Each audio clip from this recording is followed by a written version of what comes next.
તો પાટણ બાળ તસ્કરી કેસમાં વધુ એક ખુલાસો સામે આવ્યો છે। તસ્કર સુરેશ સિલ્પાએ બાળકને તરછોડ્યું હતું। ફરિયાદીએ બાળક પરત કરતા આરોપીએ તેને તરછોડી દીધું, ત્યારે ડીસાના મોટા ગામ નજીક આ બાળકને ત્યજી દેવામાં આવ્યું હતું। પોલીસે બાળકને પાલનપુર બાળ શિશુગૃહમાં મોકલી આપ્યું।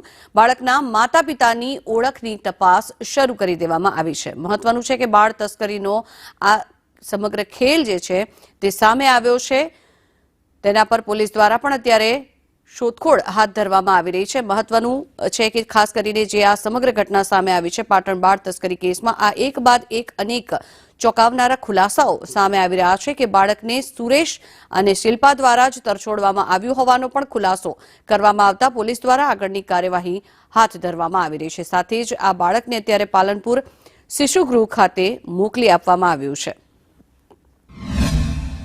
બાળક પરત આપ્યા બાદ સુરેશ ઠાકોર એને પરત 30,000 રૂપિયા આપે છે। તે બાદ સુરેશ ઠાકોર અને શિલ્પા ઠાકોર બંને બાળકને લઈને સિદ્ધપુર પાલનપુર થઈને પાલનપુર ડીસા હાઈવે ઉપર મોટા ગામની સીમમાં રાત્રિના સમયે બાળકને બિનવારસી હાલતમાં મૂકીને ત્યાંથી નીકળી જાય છે। તે બાદ ત્યાંના સ્થાનિક આગેવાનો સરપંચોએ સ્થાનિક ગઢ પોલીસ સ્ટેશનમાં સંપર્ક કરીને એક 317 આઈપીસી મુજબ ગુનો દાખલ કરાવવા શિશુગૃહ પાલનપુરના કર્મચારીઓ અને અધિકારીઓ દ્વારા એ બાળકની સારવાર કરવામાં આવે છે અને અત્યારે એ બાળક તંદુરસ્ત હાલતમાં છે।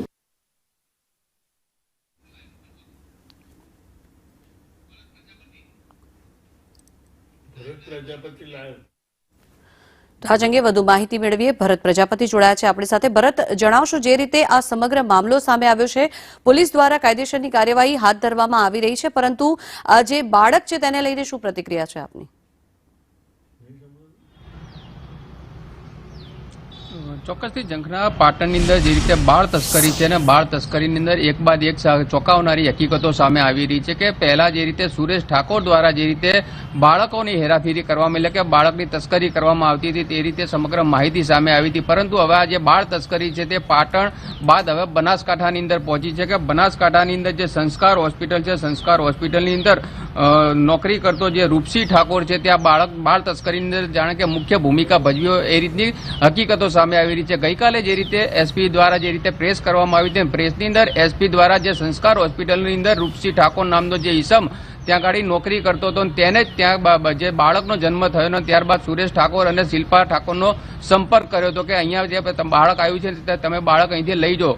ત્યારબાદ જે રીતે સુરેશ ઠાકોર અને શિલ્પા ઠાકોર આ બાળકને ત્યાંથી સંસ્કાર હોસ્પિટલમાંથી લાવે છે અને અહીંયા પાટણની નિષ્કા હોસ્પિટલની અંદર તેની સારવાર કરવામાં આવે છે। સમગ્ર હકીકતની અંદર જે રીતે જોવા જઈએ તો પ્રથમ 1,20,000ની અંદર બાળકનો સોદો કરવામાં આવે છે, પરંતુ સવાલો એ અહીંયા ઉભા થઈ રહ્યા છે કે જે રીતે નિષ્ઠા હોસ્પિટલની અંદર ફરજ બજાવતા નરેન્દ્ર દરજી તેમજ અમરત રાવલના જે ઈસમો છે જે સુરેશ ઠાકોરનો સંપર્ક આ જે કામના ફરિયાદી છે નીરવ મોદી તેની સાથે કરાવ્યો તો ત્યાં હાલ પોલીસે કેમ નીરવ ઠાકોરની નીરવ મોદીની કોઈ પણ જાતની પૂછપરછ કરી નથી, કારણ કે નીરવ મોદીએ પોતાની જ ફરિયાદની અંદર એક ઉલ્લેખ કર્યો છે કે જો પોતે નિસંતાન હતો તો અત્યારે તેની જે પત્ની છે તે 4 મહિનાનો તેને ગર્ભ છે। એટલે સવાલો અહીંયા અનેક ઉઠી રહ્યા છે, કારણ કે જે રીતે રાધનપુરની સાંઈ કૃપા હોસ્પિટલમાંથી જે બાળકનું ખોટું જન્મ પ્રમાણપત્ર માટેના જે ડોક્યુમેન્ટ આપ્યા તે દિશામાં પણ હજુ સુધી પોલીસ પહોંચી નથી। એટલે કહી શકાય કે અનેક સવાલો ઉઠી રહ્યા છે, કારણ કે જે વંશ નીરવ મોદી નામનું જે બાળક જન્મ્યું હતું તે ડીસાના ગામની જે ગઢા ગામ છે ત્યાં ગાડી તેને ત્યજી દેવામાં આવ્યું હતું। ત્યારબાદ ગ્રામજનો તેને ગઢ પોલીસ સ્ટેશનમાં ફરિયાદ નોંધાવી હતી અને ફરિયાદના આધારે ત્યાં ગાડી અત્યારે પાલનપુરની જે રીતે બાળ શિશુગૃહ છે ત્યાં ગાડી બાળક સ્વસ્થ હોવાની માહિતી મળી રહી છે।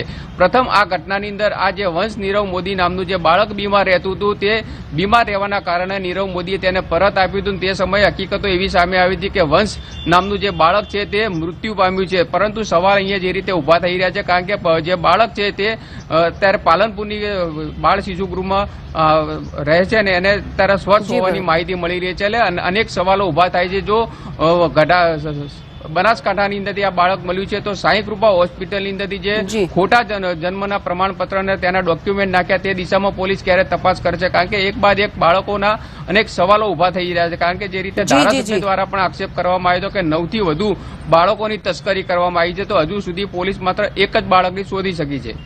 આભાર સમગ્ર માહિતી બદલ।